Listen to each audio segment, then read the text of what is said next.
พี่น้องคอยสิเว้าเรื่องอันนึงสู่หมู่เจ้าฟังสมัยตะกี้เนาะคอยไปเฮือนเขาเจ้าก็ไปกินข้าวเฮือนเพิ่นอุ้ยบัดนี้ข้าวเฮือนเพิ่นน่ะมันนุ่มมันเหนียวมันแซ่บมี texture เหมือนกันกับเฮากินข้าวเขาเอิ้นว่าอีหยังก็กินซูชิข้าวปั้นน่ะมันสิเหนียวติดกันลักษณะแบบคล้ายๆจังซั่นนั่นแหละทีนี้แม่สุกุลก็ถามว่าอันเจ้าหุงข้าวจังได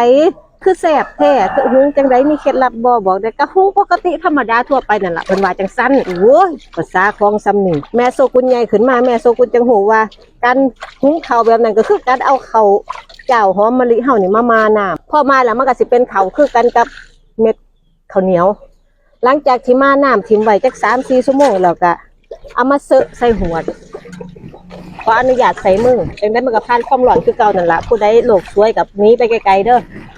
อันถ้าก็มาเซอะใส่หัวเรียบร้อยแล้วเฮาก็เอาขึ้นตั้งไฟพอดีน้ำเดือดเอาขึ้น1เทิงหม้อ1ไปจักพักให้เม็ดข้าวเขาใสจากที่เฮามาสิเป็นเม็ดข้าวสีขาวขุ่น1ไปจนเม็ดข้าวเขาใสพอเม็ดข้าวใสสิ่งที่เฮาต้องเตรียมต่อไปก็คือน้ำใส่คุมาวางไว้ใกล้ๆน้ำสะอาดใส่คุทั้งสะอาดมาวางไว้ใกล้ๆพอเม็ดข้าวใสปุ๊บเฮาก็เอาหัวเนี่ยทั้งข้าวน่ะลงไปจุ่มน้ำแช่ไว้คนเอาไม้พายคนเอาตะหลิวเอาอีหยังก็ตามสะดวกทับพี่ก็ได้คนแล้วก็แช่ไว้ในน้ำจักพักนึงจัก2 นาที 3 นาที